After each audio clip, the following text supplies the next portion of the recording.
Good morning, dear hearts. We're at lesson 49. Awesome. Great lesson. And I will explain, my viewpoints and conciseness of it. But this is one of those lessons that I highly recommend that you go back and read the whole thing because it is so beautifully written and the tone of it is magnificent. But today's lesson is God's voice speaks to me all through the day. And that in and of itself is just a wonderful, reassuring message for me. It tells me that I am able to be in constant communication with God.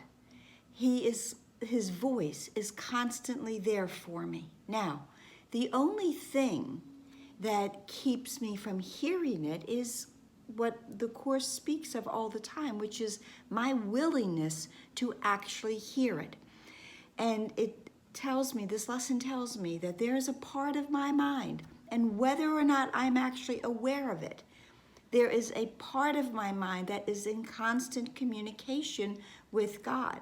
Now, from the text, what we actually learn, not only is there a part of my mind that is in constant communication with God, but it's the largest part of my mind.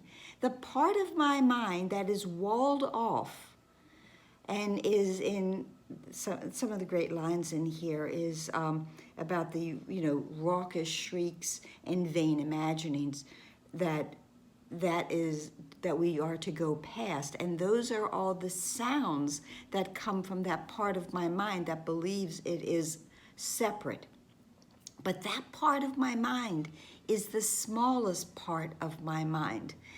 It is tiny, it is little, but the vast majority of my mind is in constant communication. And it's so amazing that that small part, that noisy part, is the one that so many of us, including myself, have listened to for the longer period of time. But when we think about it, when someone is angry, when you have gotten angry, when I've gotten angry, what happens? We raise our voice. We get louder and louder. Listen to me. I'm right. And that is the ego mind.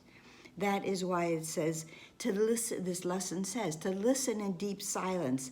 Be very still, open your mind, and go past the raucous shrieks and sick imaginings that cover your real thoughts and obscure your eternal link with God.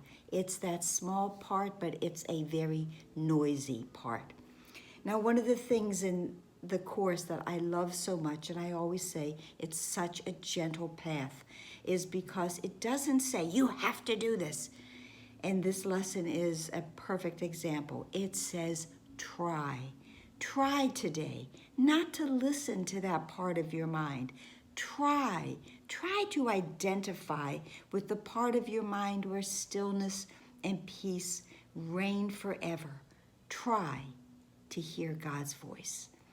This is such a beautiful, beautiful lesson, and it tells us that we are trying to reach home.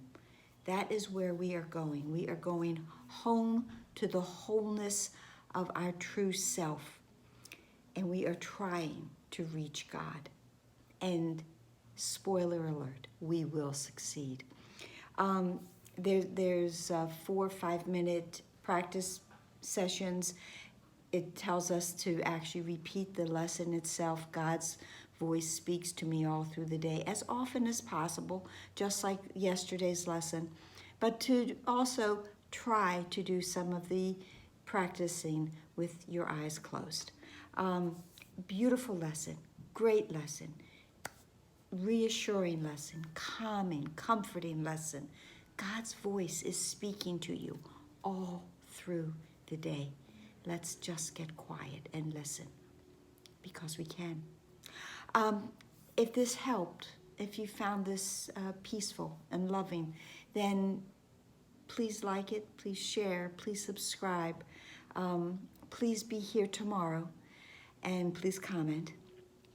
And one other thing, we need to realize that God's desire for us is to join with Him and with all of our brothers in this peace. So, little postscript there. Okay, have a beautiful day.